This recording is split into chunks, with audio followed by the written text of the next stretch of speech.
And he comes up with the burger still wrapped up and sets it on the counter. And he's like, hey, man, I just ordered this a couple minutes ago. It's not supposed to have sauce on it. And I was like, bro, we were slow. Oh, my God. So I knew he said that? Yeah, he was like, I just ordered this. It's not supposed to have sauce on it. 3, 2, 1. Let's go.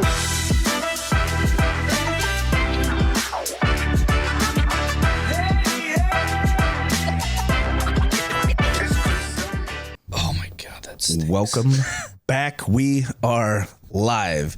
You just put the whole bag up there. I hate you so much. That was the worst opening ever. Don't know what happened, but yeah, we're here now. People are watching. I don't like that McDonald's bag sitting there. It looks all trashy. Yeah, it stinks, man. It smells like a fucking... Hold on. All right, episode 55. Welcome back, everybody. All of our loving and adoring fans in the chat. Let's hear it. Oh, yeah. As always, let us know how the audio video is looking in the chats if there's anybody out there. How we doing? You ready? Yeah, I'm ready. Good. I feel like I'm like in a fighter jet or something, getting ready for takeoff every time. Just blinking lights all over the place. I bet. I mean, switches and buttons. Smells like jet fuel too. And we just hope that it's working.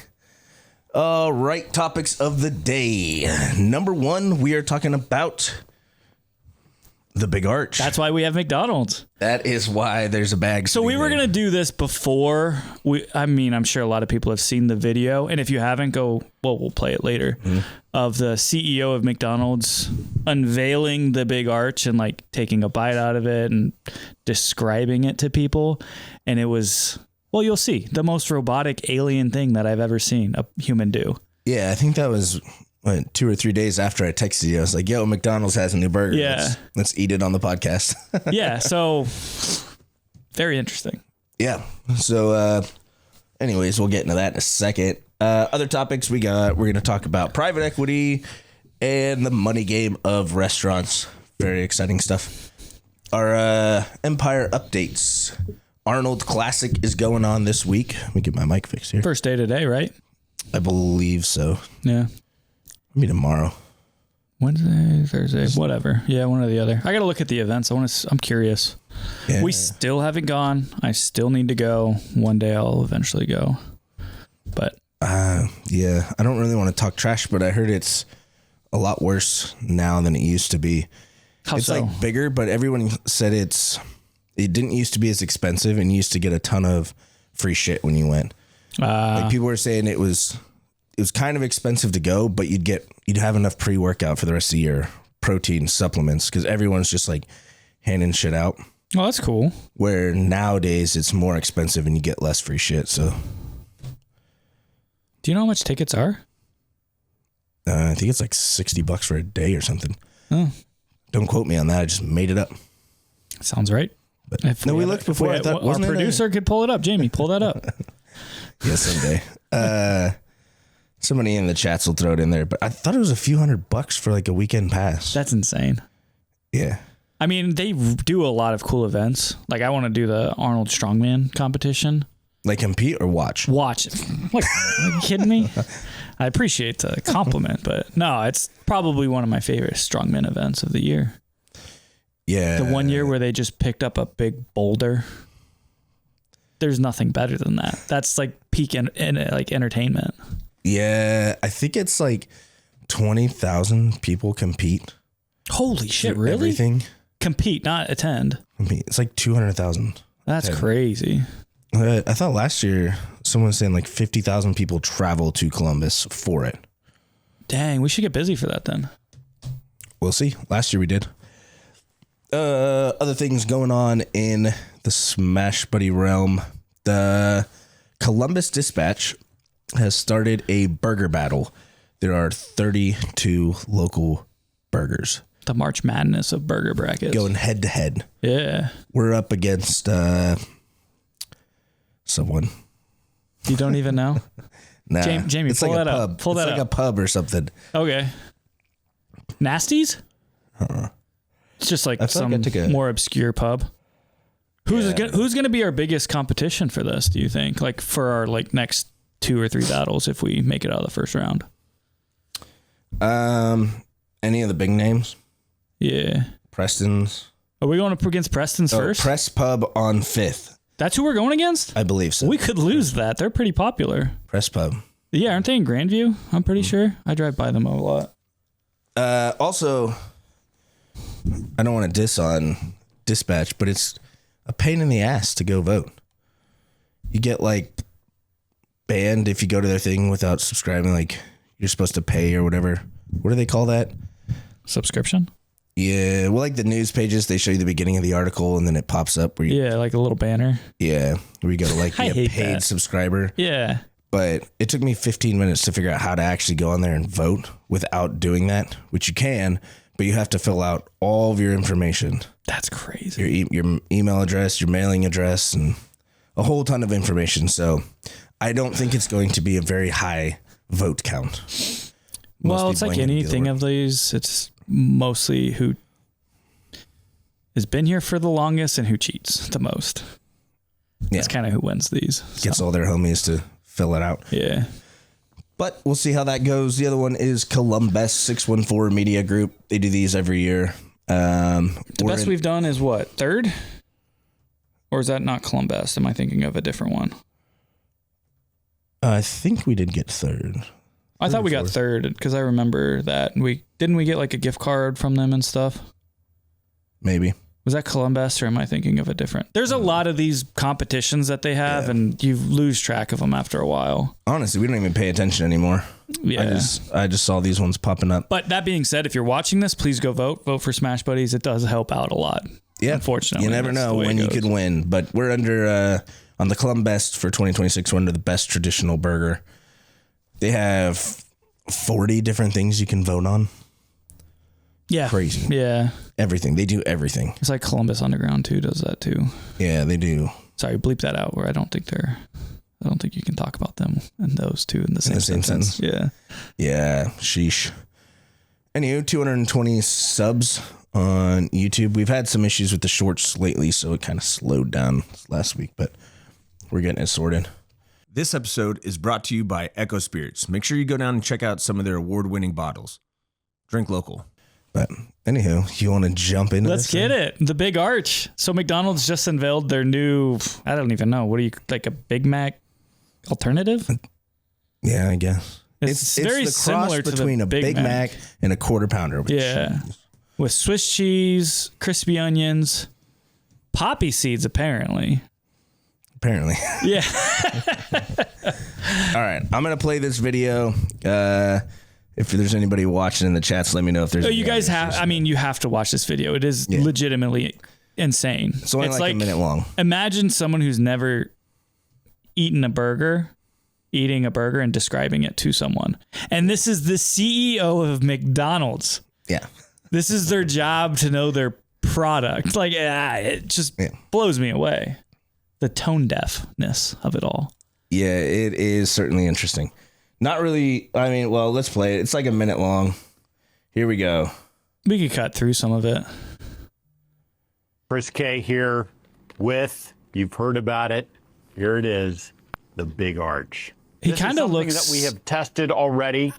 not how I would Portugal, expect Germany, the Canada, CEO of McDonald's, especially love like this after product. Ray It Kroc is and like so the good. McDonald's. I'm going to do a tasting right now, flick but I'm going came to out. eat this for my lunch, He's just so you know. So more here we petite, go. I guess. First, I would think holy it'd be a cow. bulkier God, that dude. is a He big definitely burger. does not eat We've McDonald's got ever. a very unique Just kind of sesame from him describing topping it sort of to- bun on it. We've got two The whole thing. quarter-pound patties, a delicious I think at one Big point he Arch calls it a sauce, product, right? and of course some lettuce. So, there's so much going on with this. Who holds a First of burger all, like let's that? He try doesn't to even get know how to this hold thing- it. I don't even know It's how insane. to attack it. Got so much to it. Oh, All right, there's let's also take a some bite. crispy onions on here as well. Big I bite. see those kind of coming out. All right, the moment of truth. He looks concerned.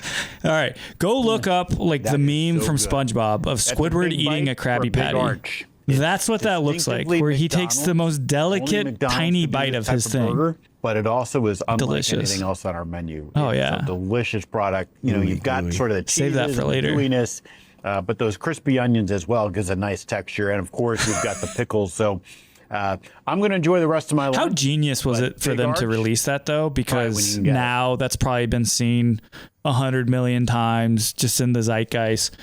I mean, we're not eating the Big Arch because of it, but a lot of people will think we are. But how many people got the burger just because of that like crazy video? I mean, I don't know if it was intentional, probably not. But no, but if it wasn't, they're going to say it was. Yeah, it ended up working like really well. Yeah. No, it's wild. That video is pretty interesting. But that's who's running McDonald's. I think what blows me away the most. Like how much separation there is from the leadership of like these huge corporations from like their actual customers who actually eat their food. Like that guy probably has never gone to a McDonald's drive-thru in the last 20 years. He has no idea what the experience is. That's the CEO of the company. Imagine him standing in front of McDonald's trying to convince people to go in there and try his product. Yeah. His product. Which it's like, they don't care. I guess they just hire, like it's literally for them, it's just like numbers, spreadsheets, and like efficiency, which McDonald's is not just, they're not just the burger restaurant. They have like pretty much control of their entire supply chain. So like they make their own nuggets. They make everything like in-house to keep their prices low. Mm-hmm. So like there's way more parts to McDonald's than just the restaurant. But even still, it's like that's the final product that you're selling to people. That's what you're making money on and the real estate. But yeah, you got to fake it a little better. A little better. All right, you want to try these? Yeah, let's do it. I'm excited. All right, serve them up. They're only an hour old, so they should be good. Yeah, well, we won't fault them for them being cold. Yeah, I mean, I'll still eat our burgers when they're cold. It does have some curb appeal. It is hefty. Show that to the audience. I don't know if you can see it here. We'll get a little closer. Did you ever think we'd be eating a perfect McDonald's cheeseburger on our podcast? No, we haven't even eaten our own burger on our podcast. That guy was genuinely not certain about what was on this burger. Crispy onions. Ooh, good seasoning. Not a lot of sauce, but I won't fault him for it. All right, let me know in the chats if any of you guys have tried this yet. Dig in. Let's see how this thing is. What do you think? Good first bite. The sauce is tangier than the regular McDonald's, like Big Mac sauce. I'll be honest, it's definitely an hour old. Yeah, well, dude. Meat's not seasoned too bad. Honestly, not horrible. Do they have two different sauces on this? I don't think so. 3 slices of cheese, though. Mm-hmm. Molly says she has not tried one, but might need to. It's hefty. How would you rate it compared to a Big Mac? Pretty closely, honestly. More protein, less carbs. I like the tangier. It's a little bit saltier than a Big Mac. It's good. I like the crispy onions. Yeah, it's not bad. I'm going to save this and eat it for my lunch today. Yep. It's really good. The poppy seeds really take it over the edge for me, though. Some sort of a poppy seed or something up on top there. I honestly think you put the quarter pounder patties on a Big Mac. Just let it ride. I think it'd be better. Yeah. We have our own Mac sauce that people make. It's buddy sauce. Ooh, we got a chat. Code Man Stand just joined. Can you guys restart from the top? No, we cannot. No. But luckily, right after this, you'll be able to go back and see the VOD. Watch it again. But we played the McDonald's eating a new big burger. Let's get rid of that. Get that thing out of here. Looks like we're back in the basement. Yeah, right. But I think that leads pretty well into the segment that I want to talk about today is private equity in businesses. So McDonald's, a lot of these corporations started with like one brick and mortar, right? With one founder, one owner who's been, successful. And then they were able to franchise it and scale it to now be global brands a lot of times. So one thing I want to talk about is basically when that does not go well. Because a lot of times private equity will come into a company and they'll provide what most small businesses don't have, capital. But with capital comes expectations. And a lot of times you see with these private equity groups is they no longer look at the business as a human entity. It's more, they just break everything down to spreadsheets. Right. And it's like, it's the bottom line. It's like, where are our numbers going? Where can we find pennies to cut so we can make more profit so that we can make our money back? And that's kind of like, it's basically getting flushed down a toilet slowly but surely. You're circling the drain until finally plop. Yeah. And so that's kind of like what I want to dive into. Got a few examples with Red Lobster, some local ones with Hot Chicken Takeover, and maybe even some Mellow Mushrooms because they had a few locations here, which the franchisees had some choice words for them. And then finally, we talked about it in an earlier podcast, what the Brewdog in Franklinton and like the Short North, how they kind of closed very abruptly. Now we kind of know why, and we can dive into that and how private equity was one of the root causes for that. Before we jump into that, I just want to say I don't ever want to eat a burger on this again. Yeah, because it's just all in your mouth. And I got like poppy seeds or something. Some sort of a poppy seed in my teeth. You know what? The one thing that was missing? A napkin. Yeah. Which I don't even think they... No, they did. I had one of our Arnold burgers earlier. Yeah. Because I wanted to set the stage. You know, I didn't want to go into this hungry. No. Because I would have really liked that hour-old McDonald's burger. I thought it was pretty good. I love McDonald's, though. Yeah, I started eating McDonald's a lot more again when I had kids. Yeah. I get sucked into it. But it's quick, easy, efficient, which we can get into. Let's dive into this rabbit hole of private equity. Yeah. So I think the first one I have is talking about Red Lobster, which if some of you remember, they were in the news cycle, I would say about 6 months ago, where they recently got acquired. Can you change the slide? They got acquired by Golden Gate Capital. And essentially what they did, Red Lobster wasn't doing terribly, but they weren't doing as well as they had been doing in the past. So they got a new, basically, investment into their company to dive deep into their books and to find ways that they could save costs. Well, one thing that was good about Red Lobster was they owned the land that they franchised. So real estate, McDonald's does it. A lot of like these big franchisees do it because that's part of their investment. You not only own the brand that's on top of it, but you own the land, and then, you know, you're getting real estate equity and the investment in the land, plus the business is making some money on the side. But what Golden Gate Capital did to Red Lobster is they saw that they weren't charging them as much rent as they could be. So one way that they were able to make more money is that these now new franchisees were forced to pay a lot more money for the rent, which was more market rate. But one of the ways that the franchisees were even able to keep up with that, because you have, you know, your fixed costs go up 10% overnight. You have to make up with that somewhere. Like that's 10% is your profit margins in a restaurant, like a really good restaurant. And if you're a semi-good restaurant that's only doing 5%, well, now you have 5% to make the difference of.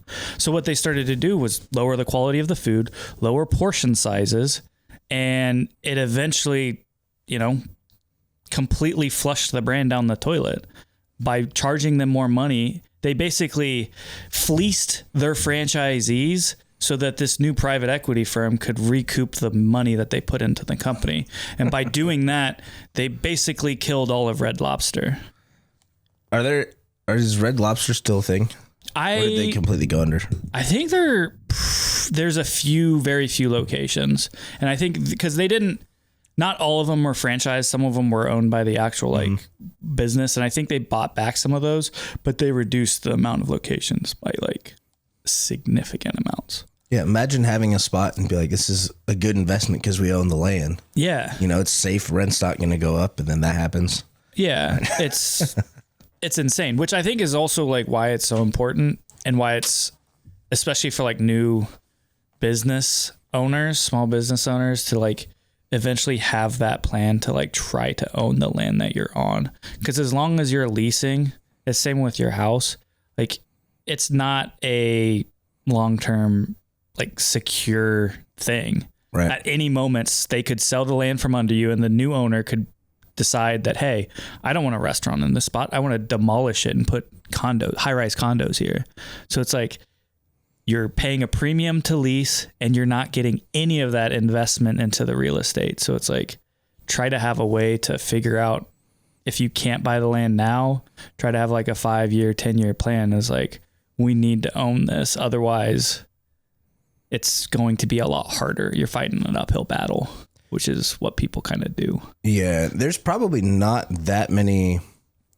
I mean, for the regular small business owner, restaurateur, there's probably not that many spaces out there that are available to actually purchase. Probably very, very few. There's not even that many places available to lease. I've never been a landlord. I don't know exactly what it's like, but it seems like a pretty easy job to do. Basically, you charge rent, you keep the property serviceable to the bare minimum. And then most leases now are triple net. You are in charge of literally everything that's within the business. If something breaks, you have to fix it. If some of the plumbing goes bad, you have to fix it. It's like all of this stuff is now on the business owner. So like the actual landlord is like buffered from that. Like obviously they can go bankrupt and you can have opportunity costs that you lose on. But at the end of the day, you're not putting in this 70, 80 hour weeks that a restaurant owner kind of has to do. Right. And so you're kind of like handcuffed in a sense, which I get it. It's a necessary evil. People have owned the land, like some of these buildings in the short north or other places downtown for 150 years. It's just been in their family and they just do whatever they want with it. But it's high population locations. Restaurants can still do really well because they're going to make a lot of money just based on like volume. But they could be making, 15, 20% profit margins if they actually were able to own the land and then make, an extra 5% just on appreciation of the asset of the land. Yeah. Businesses don't necessarily appreciate. Land does. Right. It would be tough though even if you had multiple places like with this Front Street project, if this was our building or any of these buildings were investment properties that you are leasing out and then the whole area shuts down for 10 years. Yeah. Your value of the property is not going up. You're not getting anybody to lease it. Half these places, people whoever owns them still paying for them. Yeah. For the years they've been empty. So, it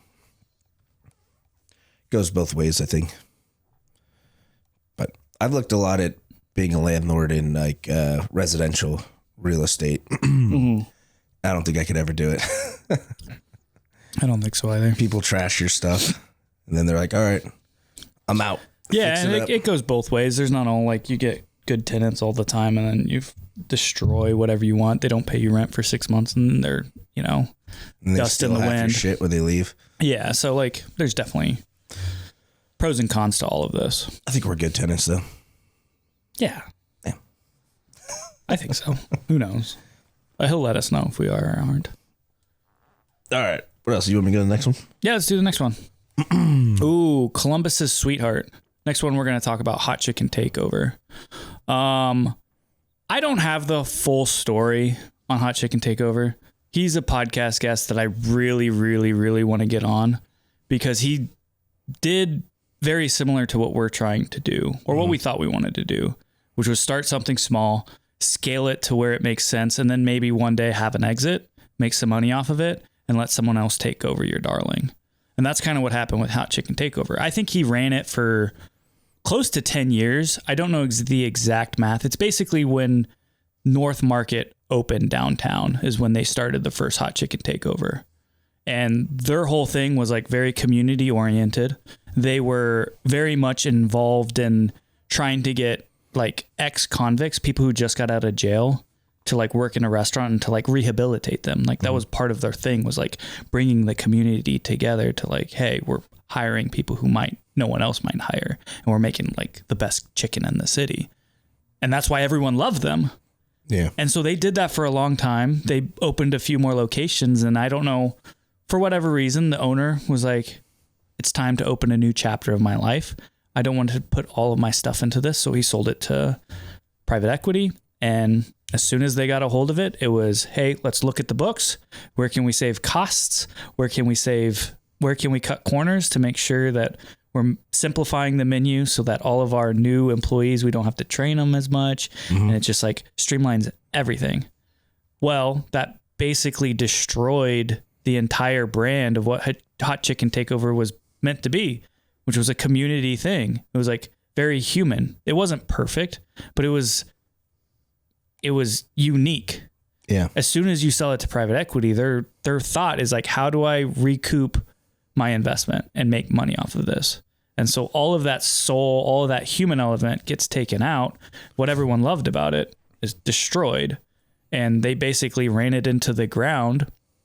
And then, so Untamed Brands bought it the first time, and then Craveworthy Brands bought it while they were failing for 50 cents. So they took over something that was probably losing money for 50 cents to basically do a last ditch effort to revive it. And they were unsuccessful.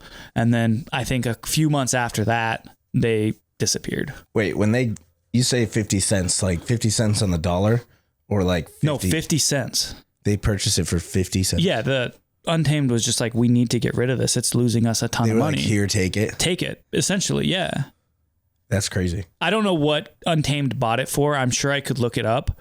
But yeah, it basically got traded hands because it was losing a bunch of money. And then they were like, I think we can do something with it. And again, what did they do? They cut even more corners, cut even more of the service, cut all of the stuff, and it was done. Which we weren't here for the heyday of Hot Chicken Takeover. No, I don't think I've ever even had it. I don't think I did either, because when I got here, everyone's like, it's not the same. I was like, I'm not going to pay more money than what it was for less of a product. And I was like, whatever. Yeah. And then a year later, it was done. Yeah. I mean, we've looked at our numbers before and ways we can cut costs. Yeah. But any way that you're cutting costs, like you're giving up something. Yeah. Like there's a reason we use Toast for an example. Yep. We love Toast. We get people. Toast is our POS system where we do all of our ordering.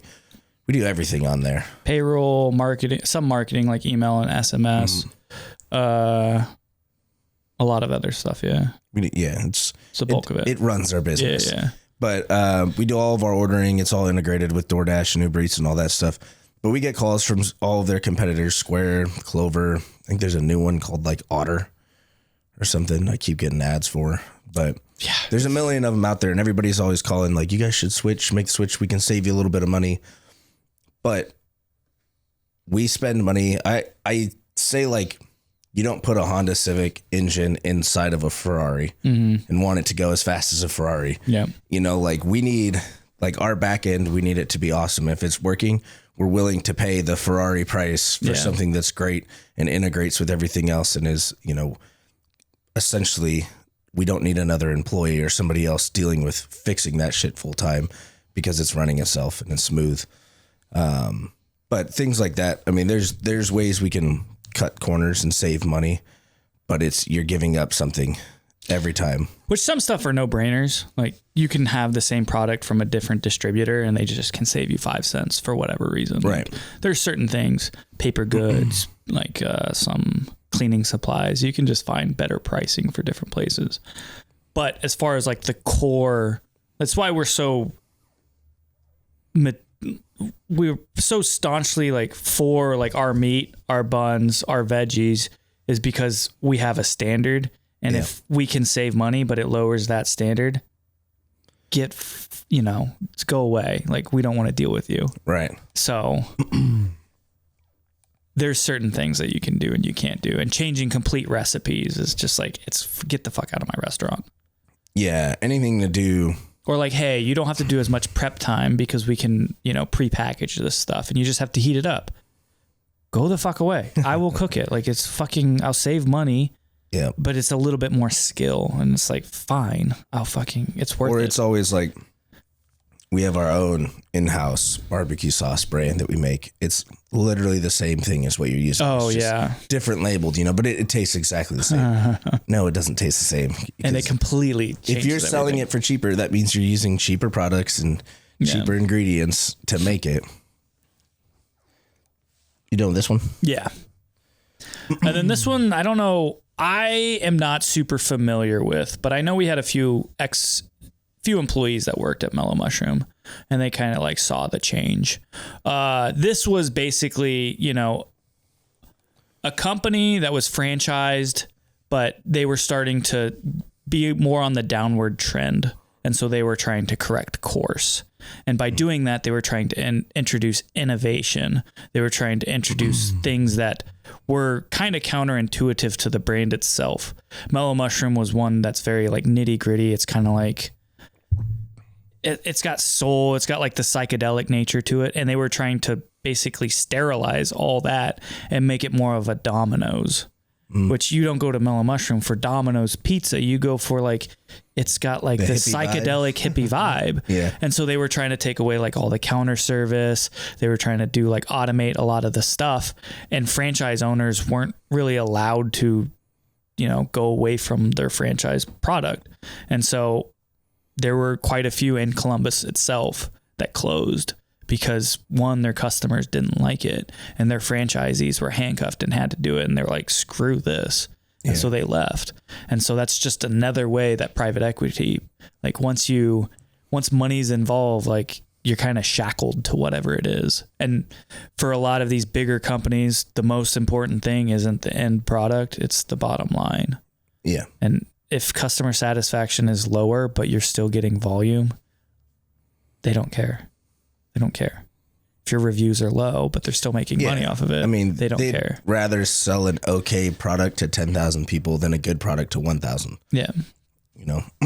Or a bad product for 5,000 people instead of a good product to 1,000. Which is crazy. I mean, we've talked about it before, but I feel like more and more people are accepting of like horrible products and bad service, where it's like it's slowly, I think, just creeped in to where I think we've just been conditioned to it. Yeah. Which is one of those things with Columbus, is one of the things that is always kind of like different than a lot of like other food scenes or like hospitality places that I've been to in other like states. It's because it's a testing ground, because so many of these corporate offices are here and like what works here versus elsewhere. Like a lot of the restaurants in the city are ran by like private equity. And what they're doing is they're using Columbus as like this melting pot to test things. So we're not only hit with new products, but we're hit with, hey, can we shrink the size of our meat? Can we shrink the size of our hospitality or wait staff and all this stuff to see like, hey, if I do the Olive Garden here, can I replicate that in Florida? Can I replicate that in other areas? So it's like Columbus, it's cool that we get new products, but we also like when there's a downturn in the market, we're also one of the first to be hit by a lot of these things that other states aren't, because we have so many corporate headquarters. Yeah. Which is interesting. I feel like with fast food especially, I mean, if we send out a product people aren't happy with, if they're sitting in the restaurant, they'll say something. But I feel like with fast food, it's just drive through for the most part. People will get like week old French fries in their bag, or a cheeseburger. It looks like it got sat on. They're like, ugh. Oh, you just have to deal with it. Yeah. Like, yeah, it was $15. Oh, well. But I don't know if that comes from people don't want to go back and ask for it to be remade because they don't know what's going to happen to it. Like if people are like, you know what I mean? One of my buddies would always, if his fries weren't like fresh, he would park his car, go inside and be like, no, I want fresh fries. I just paid for these. Like, these are terrible. And he would stand there and watch them make him fresh fries and put them in a bag. And it's like, you take the extra 10 minutes or whatever it took for him to sit there and get fresh fries. But he didn't care. He's like, I paid for it. I want it fresh. But I don't know. I feel like I'm not going back to a fast food place and asking them to remake anything. No, hell no. But you just got to take your licks, and move on. Yeah. I don't know. It is interesting. And finally, the one we talked about earlier, and this is kind of like the biggest culprit of them all, is BrewDog. So they're a UK based company. I think they started like 15, 20 years ago. They Scottish? Scottish. Yeah, Something like isn't it Scotland, UK? Am I I don't know, completely probably. wrong? Whatever. Yeah. But recently we talked about how they closed their locations in Franklinton, which was a pretty significant location, kind of a nice spot, honestly. Mm-hmm. And then the one in the short north. And for both of us, we were kind of surprised because it was kind of came out of nowhere. And for a lot of the people on like the message boards, they were also surprised. It was a decently popular location. They were busy a lot of times. Yeah. It was one of the flagship spots in Franklinton that was kind of like reviving the area. And for them to shutter it overnight without really telling anyone was a surprise. And I was kind of wondering, why the hell did this happen? Well, 2 days ago, they sold the entire company to a brand called Tilray Brands. They're a very big U.S. cannabis weed company that's been like growing over the last 5 to 10 years now that weed's kind of like more legalized. And they bought it for $33 million. Why is this significant? This is 33 million sounds like a lot, but it really is a paltry amount when you think about it. Because if you go back in 2017, they sold 22% of their company to a private equity firm called TSG Consumer Products or something for, I want to say it was like $220 million. So they sold 22% of their company for $200 million. So that put their valuation then, not even 10 years ago, at $1.1 billion. I looked into that a little bit. This was kind of like the moment where they lost their brand. This is the moment where they went all downhill because they sold 22% of their company for $1.1 billion. And essentially they agreed to TSG to pay them 18% interest every year on that $200 million, which they were not that big of a company then. So unless they were going to like essentially double every single year, they were eventually going to go out of business. What they did with that $200 million, the two founders, they took half. They took about $105 million. And the other half went back to the actual company to try to like, expand. Yeah. And that's why we have like the Franklinton, and then there's that location, the Dog Pound or whatever they call it in Canal Winchester. Mm-hmm. They use that to kind of like expand in other markets.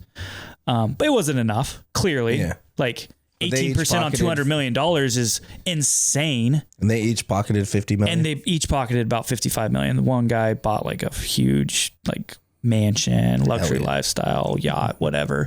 And so they were losing money. I think by 2023, they had lost about $56 million. So obviously they weren't paying back that 18%. Basically, when they sold it 2 days ago, they owed TSG $800 million. So they were losing hundreds of $millions every year. But what's funny, and this is why I really have nothing good to say about BrewDog, is because I found out it was either 2020 or 2021, they did a equity raise for like a crowdfunding thing. Mm-hmm. Where basically like, hey, we're a punk band. We're like the underdogs. Give us money so you can be a part of this movement. And so they sold a bunch of shares to regular fans, their customers. And, the valuation that they had in 2020, like, what is that? 6 years ago, was $2.2 billion, over double what they raised in 2017, selling equity to their fans to keep them floating. They didn't even raise enough money to pay off the debt for a year. And then a couple years later, they sell the entire company for $33 million, and all of their customers got diddly squat because the previous company, TSG, had preferential rights to anything that was like an equity movement. So all that money went to that company to pay off the debt. And the everyday people got zero. Diddly squat. And there's nothing they can do about it. And they raised, was that 75 million pounds? Yeah. From the everyday person. They didn't get diddly squat. And like, I think one of the founders went on Twitter. He had like some press release, and it's like, felt so bad about how he kind of like none of the what do they call equity punks, their fans that gave him money, they're not going to make any money, and he's just felt so terrible. But he's got $50 million. But he's got $50 million, and he ain't going to give anything to anyone. So it's just like, which that's crazy. Yeah, it's so long story short, kind of screw Brewdog because they basically just screwed everyone, or at least 220,000 equity punks. Yeah. So there's still the location in Canal Winchester. When Tilray bought the company, they only basically bought the UK brand of it. The Australia and the US, they're still in negotiations. So the people who work at Canal Winchester still have no idea if they're going to exist like a month from now, depending on how negotiations go. Right. So potentially they could just shut down and not let anyone know. Like they did they reduced all of their locations in the UK to 11. So I think they closed, I don't remember the exact number, but they closed a lot of locations and didn't tell anyone anything. They were basically like, hey guys, we're not going to open for the next 2 days. We're going to send you a Zoom call and we're going to kind of like regroup and reevaluate what we're going to do. They got everyone on a Zoom call and we're like, yeah, we sold the company. All of your guys' locations are shut off. Like, good luck. That was it. And they all got fired over Zoom. On one hand, I understand, like, if you tell your employees, hey, 2 weeks from now, we're closing for good. Yeah. They're going to steal and shit for sure. They might steal shit, but they're probably not showing up to work very much longer. You know, they're going to be looking for other jobs or doing anything, or they're going to not care about your product at all. And if you're trying to make every last dollar you can until the day you close the door, I understand, but I get it. I would Don't get me never wrong. do that to people. Well, that's why you're not running a private equity firm, because I think you have to have a certain level of sociopathic tendencies to just not care about anyone else except money and the bottom line and making profits. Was the guy like counting his $50 million on the Zoom call? I don't know, man. Where he's like, hey guys, I made it. I got mine. But absolutely insane though. So that's kind of where private equity can go bad. And it's where, corporate greed and other stuff just gets out of hand. But it's also the founder's fault too. Yeah. They saw the dollar signs and were like, we're going to make $100 million. Yeah. I don't care if this, from a realistic perspective, you have to see that you're going to take 100 million and 100 million is going to go into that business. But now you owe, what's 18%? About $36 million of profit you owe this new company every year until you pay off that debt. It's like, I don't know how much you're expecting to grow with that $100 million. It's not going to be that much, man.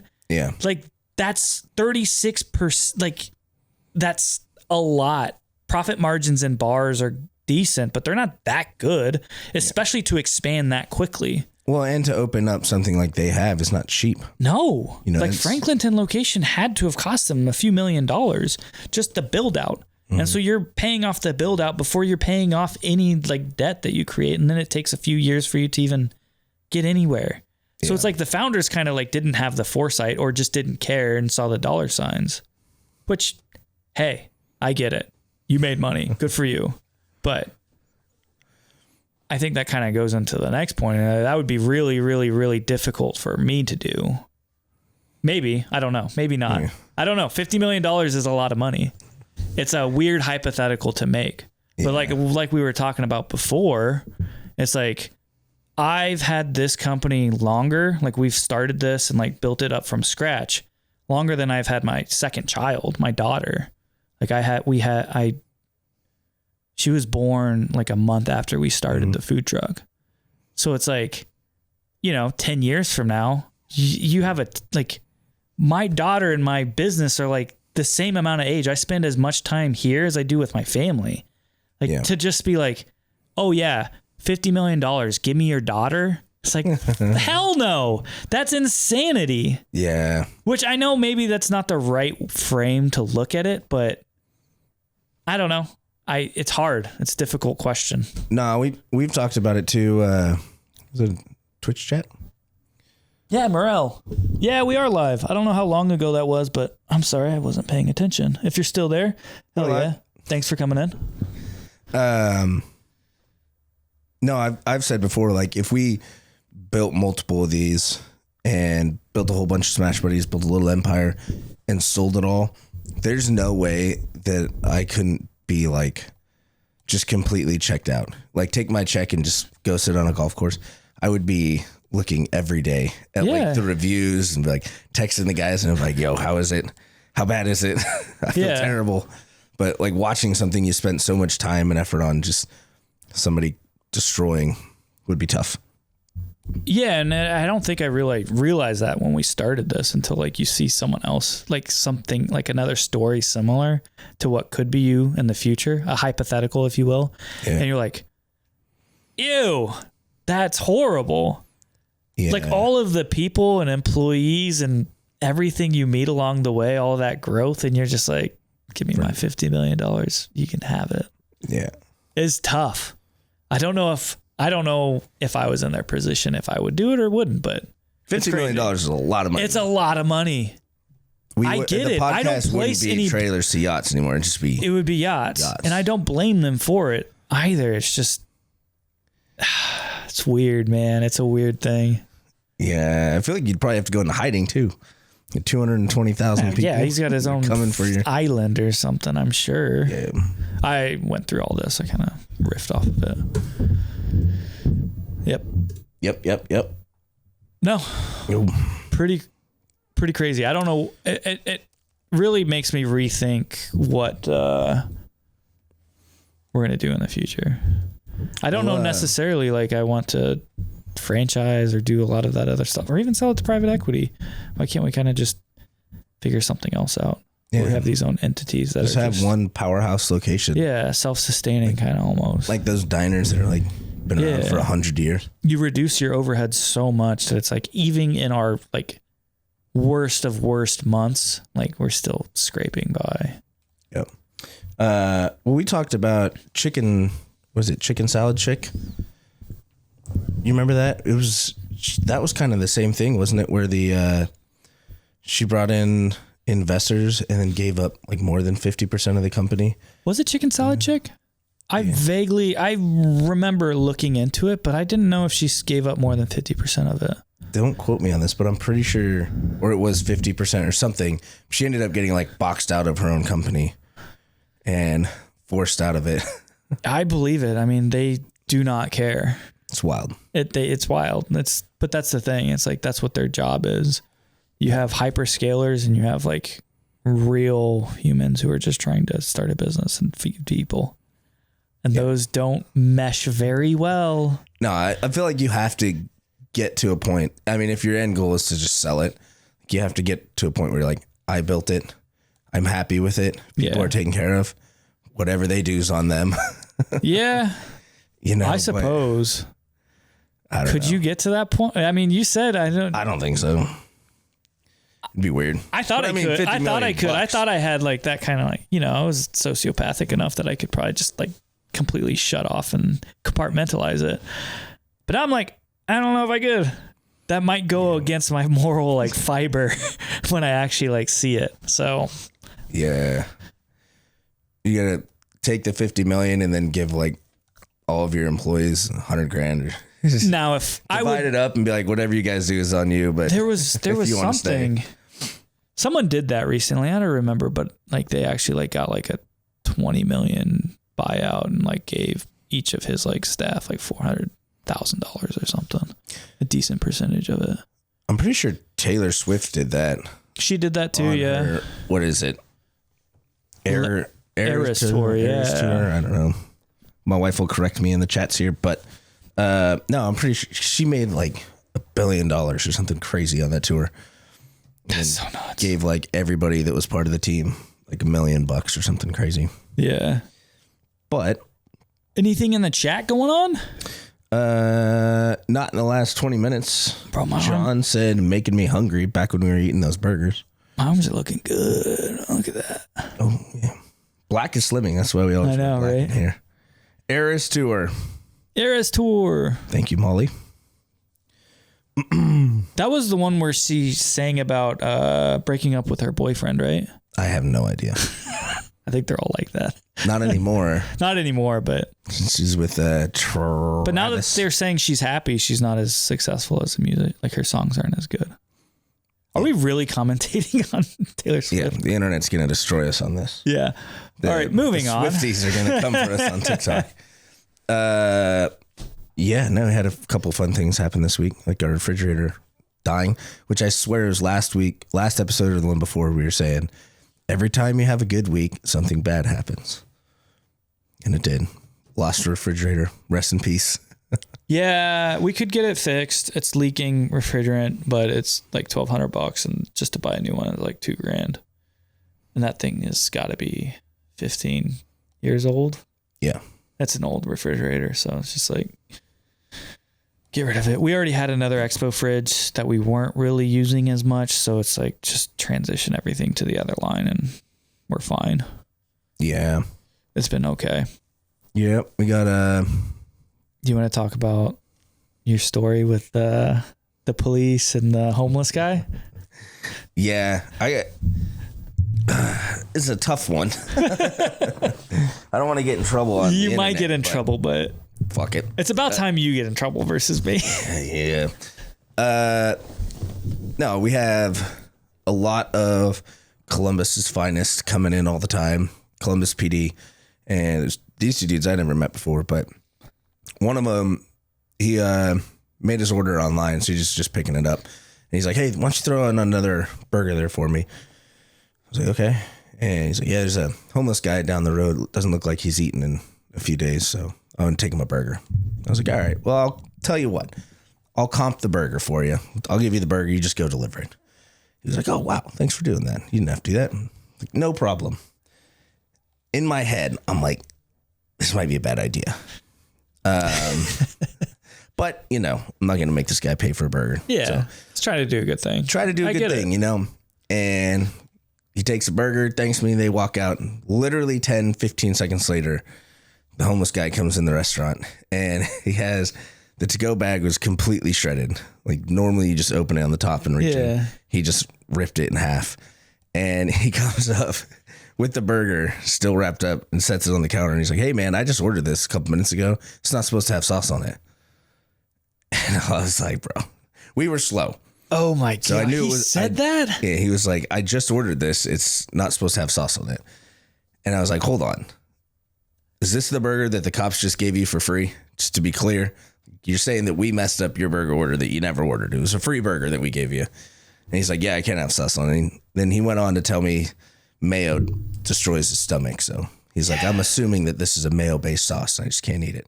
So like, that's fair. If you get a free meal, you can't eat. We remade him a sauceless burger. He put ketchup on it. He did comment, so it was a good burger. But Well, I'm glad. I'm glad. it was wild. I was not expecting him to return the free burger. But I should have asked him for a Google review. Yeah, you should have. The old adage of begging choosers, I suppose. Yeah, you know where his favorite place to get a burger is? Buffalo Wild Wings. Really? Wait, that guy? Yeah, the homeless guy. Man, you really chatted with him, eh? He was there for a little while. he sat down and ate it there in the restaurant. But he asked, he's like, oh, you ever had the burgers over at Buffalo Wild Wings? I was like, yeah, it was a long time ago. He's like, oh, they're the best. They got the best burgers in town. Which a lot of people say. Have you had one yet? I can't remember the last time I went to Buffalo Wild Wings. It was probably in the military. Love their burgers. I don't think they did their I don't smash care for their burgers back wings too much, but they're okay. then. You get what private equity, you know what I mean? Yeah, exactly. Quality drops. You don't want to talk about the other part? Yeah, let's go for it. Our souls got crushed. It was very disappointing. And we talked about reviews a little bit last week. I'm not going to belabor the point, but we got another 1 star and it dropped us to 4.8 stars, which we had been holding at 4.9 for almost Forever. 3 years now. Yeah. Yeah. So We knew he it would didn't- happen eventually. It's an impossible task to continue to have like 4.9 with as many reviews. Like once you get to a certain point, people are kind of out there looking for a reason to not enjoy what they get, Yeah. which is weird, But it's but also, it kind of happens. that's why I've always said I would never want a 5.0 rating Yeah. because people, your expectation is so high. Like, this is going to be the best burger I've ever had. Yeah. Then when it's not, I mean, just like if you watch a movie trailer and you're like, oh, this movie's going to be sick because all the best parts were in the trailer. And then you go watch the movie and you're like, your expectations are so high from the trailer that it gets sucked. Which they didn't leave why it was a 1-star. They didn't comment anything. So I don't know. No one really knew who the guy was. I wish we did, because there could have been something that we did. We could have done something. I don't know. Yeah. Maybe we I'm were not like convinced he super even came in. dismissive or something, but I really don't know. So Yeah. I don't know who the guy was.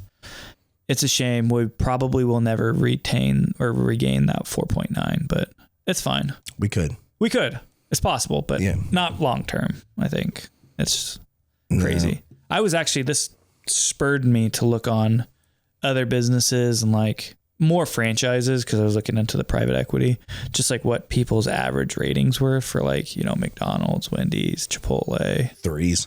Roosters. It's all like mid to low threes.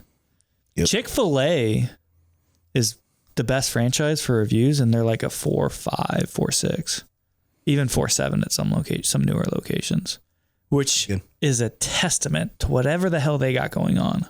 Yeah. Like whatever culture they've cultivated, to be able to have, hundreds of locations that are all like 4.5, 4.6 is insane. That's impressive. And you know what? Chick-fil-A is still owned by the founder 100%. It's not a public company, it's still private, and it's still owned by the original person who started it, or that family at least. And they're a one franchise per person place, right? Yeah. only They have one. run a very, very tight ship on like what they allow versus not allow for who they're like buying into the brand. Which is interesting because we were talking to the Wendy's CEO, ex-Wendy's CEO. I think that's who was saying that, where they noticed a pattern of like franchise owners, when they have one business, they kill it and then they open a second one. And when they're managing two businesses, they're still doing pretty good. But then I think he was saying 3, the wheels start falling off. Yeah. And 4 and 5, they're not profitable in anything because it just goes back to span of control. You have one person that's trying to run 5 different franchises and everything starts falling apart. Every level you go up, there's like a whole new skill set that you have to learn. It's no longer like the kitchen. It's like, it's crazy. Like, and once you get to, I imagine 3 locations, you have to have like a general manager. You have to have a whole separate team to just be able to manage that. It can't just be one person. Otherwise you're going to be, pulled in all directions. So it's kind of crazy. I mean, you would need a general manager at each location, and then you're like district manager managing those people. Plus like, all kinds of different stuff. It's or else you're going to be the district manager. Talking to solving all of the problems at all the locations. Roosters is another one who has really good ratings too. They got like a 4.5 at all of them. Yeah. People love Roosters around here. I do too. They're doing it right. They're another like founders who I'd love to talk to, because they only have like 6 or 7 locations. I want to say, don't quote me on that, but they're killing it. Everyone loves Rooster and they're always busy. They're doing something right. Chipotle was the one that surprised me most. They had like the same rating as like a McDonald's at like 3.2, 3.3. Yeah. Which blows me away because everyone loves Chipotle. So the ratings, they matter to a certain point, but I think once you get to a big enough level, it stops mattering. People are just going to go because it's McDonald's, it's Chipotle, it's Wendy's. It's like, I don't care if it's a 3. Yeah. I know what I'm going to get. Chipotle. I've always said Chipotle is the best when you go. Is that frozen over there? All right, it's fixed. No, Chipotle is best when you go in the middle of a rush. Is it? Yes, because they're making everything fresh and they're restocking everything. So that's the most frustrating to me, because then it's like, I feel like I'm always trapped in between people who like, this is their first time ordering food ever. Or they're ordering 10 and I'm burritos. always kind of in a rush. So it's just like, It's the best. It tastes the best. Though, I bet you're right. because Yeah. it's always everything's coming out fresh. Yeah. But I've been to Chipotle in the morning, and like when they first open, and I have 2 Chipotle stories. First one's opening. Second one's closing. Opening, she opens up the guacamole and looks at it, and it's just brown on top. Yeah. She looks at it and then looks at me and grabs the spoon and just like slowly starts turning it in front of me. You know, it's like there was like this much left in the pan. It was like yesterday's leftovers, and she like kind of stirred it up. Like, I hope he's not staring. Oh, he's literally staring right at it. But I was like, dude, come on. But it's guacamole, it browns, you know, mix it up. It's fine. Yeah, it happens unless you. It was just, the eye contact was just like, ooh, I don't think he's supposed to see this. But no, I went to, I won't say where, but another Chipotle in the Columbus area, Where? right by our old house. Gotcha. That's what I figured. The one north of us, not south of us, or my old house, I should say. Okay. Yeah. You know the one. Yeah. And I go in there one night. I think it was when we were moving or packing. I go in there and they had all of the meat, all the like rice and beans on the back shelf. Like they pulled it all out of the heaters. Yep. So they could clean everything. And I was like, oh, that's cool. They're just cleaning. So they pull it out, clean, probably put it back.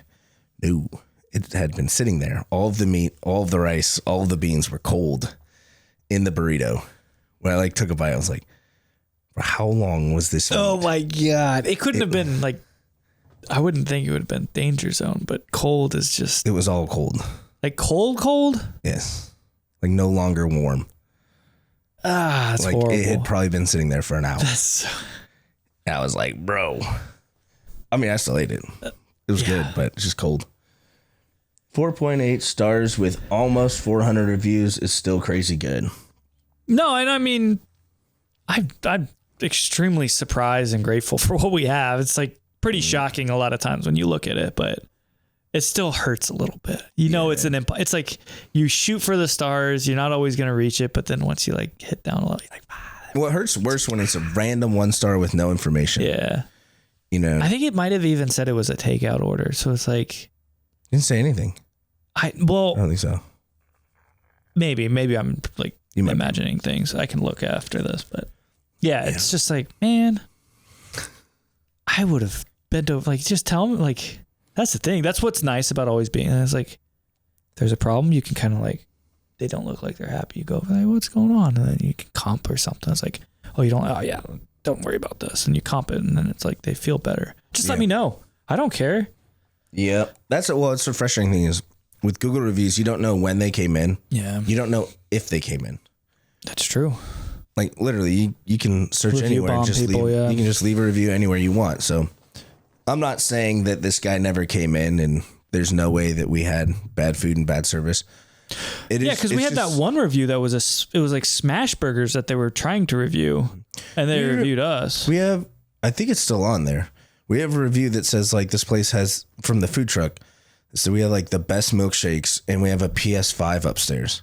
Yeah, Remember that one? Yeah, I'm like, I'm not gonna argue. We got a 5-star review, but yes, I was like, yeah, it's one of those. it's weird, but I think that's when our location still said we were at the Capitol. You remember that? I do remember that. All the time we would get. The people from the Something. Capitol were calling like the Who the state. hell are you guys? They're like, can you please change your location? And I'm like, yeah, I'm working with Google trying to figure it out, but it hasn't happened yet. All right. You want to jump to this next topic and wrap this thing up? Yeah, we've been going for an hour and 5 minutes. It's pretty good. Yeah. Which one? Yapping away. Is there anyone that like particularly stands out to you? Not really. I mean, we're talking about private equity and getting money from elsewhere. So this is kind of the opposite of that. It's like if you're trying to do it all yourself, what's the best way? Can you build a restaurant without an investor? Like, Yeah. is that something that's You know, possible? what we've learned so far. Yeah. And I will say, having capital and investors sounds great sometimes. It sure does, man. Like 50% of the time, I'm like, I would never sell out. 50% of the time, I'm like, write me a check, brother. Yeah, for sure. It's kind of insane. Depends on the day, but But I think you can do it without an investor. It's just a lot harder, and you have to have 5-10 year plans on like, how can we make this more, like, how can we open, like, reduce overhead and without cutting the brand. Yeah. And purchasing real estate, as you saw with Red Lobster, is one way that you can really reduce your overhead. I think restaurants are probably the hardest business to try to do it yourself Yeah. because your margins are so small. Yeah. Like for you can't just have a really good month where you can have a really good month, but your margins are still 10% if you're lucky. Yeah.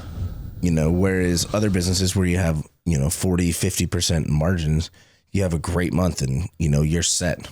And there is the problem of growing or like having too good of a month and you're not ready for it. And then your quality goes down and then Right. you get bad, you piss off your regulars, and then that really good month quickly turns into your worst month. Yeah. I mean, other businesses, you schedule the amount of work you can do, Yeah. right? If you're doing, like I brought up the roofer guy before here, he's not going to schedule 10 times the amount of work that he can actually do and control. Where for restaurants, you can't. Yeah. It's you open the doors and you wait to see what comes. Like this week for the Arnold, we could double what we did last week. Yeah. We'd probably run out of everything.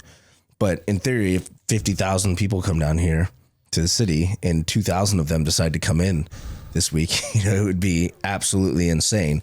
But there's no way for us to really control how many people are coming and going. Yeah, it's tough, man. You just kind of hope. There's people who can do it, but I guess it's just like start small and slowly grow, be patient, put in the work. It's like, I think of one of all the businesses out there, like restaurants and being an overnight success, those two don't really fit. You have to just like be happy with like a 1 or 2% growth, very, very slowly, but linearly. Yeah. But I think you can extend that out like quite a bit as long as you're not overextending yourself. Yeah. But one of the things, we've looked into, we've kind of been in the process of trying to figure out, but SBA loans, like a lot of people are under the impression you can just get a big loan to do your build out and all this stuff. But what we've learned, and it's not that easy in a restaurant unless you're, very profitable from the beginning. Yeah. And they're so weird too. Like the SBA will give you like a lot of money to start a business if you have like the experience and prerequisite and stuff. Mm-hmm. But once you've started the business, they have like a whole different criteria that they have to see before they even, I guess the SBA is not, that may be more conventional loans. People will give you money. SBA, you pretty much firmly need 2 years of being in business plus like showing profitability. Like they have very strict margins for what they have to hit. Yeah. And if you really need money, you're not going to get it from the SBA. They really only give it to people who don't really need money, which makes sense. They're a bank. They don't want to lose money. They don't want people going bankrupt. One of the things I wrote is where else can you find money? And the difference between good and bad loans. There is, just like anything. There's thousands of people ready to give you money. And it's not a lot, and it's very expensive. I think I can name 5 just off the top. QuickBooks will give you money. Toast will give you money. Uber, DoorDash, Grubhub, if you've been with them for a while, they'll extend you a line of credit or like a term loan. Mm-hmm.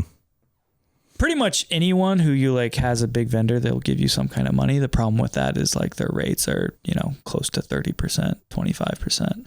Yeah. And so for, every dollar you borrow, you owe 25 cents every year on that dollar. That's insane. Yeah. For a restaurant, because you don't make that much in profit. So you have to be extremely careful and constantly trying to find lower and lower rates to where you can shift money around. Yeah, but it is, you have to have kind of like, you have to be cold-blooded almost. You have to just like not let it get to you because you'll start stacking up debt, but you just have to be confident that like, hey, our numbers look like this, just stay the course and we'll be able to like in a few months reduce what we're paying on that and reduce the rates.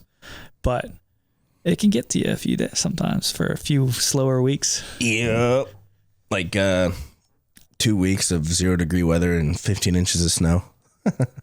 Yeah. Start going a little crazy. Owning versus leasing space. I mean, we already talked about space. Owning's Equipment. best, but you're not always going to be able to do it. So you kind of just have to balance the pros and cons. Equipment. I know there's places out there you can lease restaurant equipment, which we never really looked into. No, but I won't say who it was, but someone who's pretty prominent in the Columbus scene said that they lease a lot of their stuff, but they have like a dedicated CFO. So someone who's constantly only looking at the books, they can kind of like run much more robust models than what we can. Yeah. What is one thing that you've learned that you would go back and tell yourself to do different, if anything? Do you have something off the top of your head? I have to think about this for a second. I wrote this a week ago. What is one thing you've learned? Been thinking about it for a week. I still got nothing. That's why I put if anything. It's a caveat, if in case I couldn't think of anything. I mean, there's things I would tell people to like, just because I have a larger knowledge base than I did when we started out.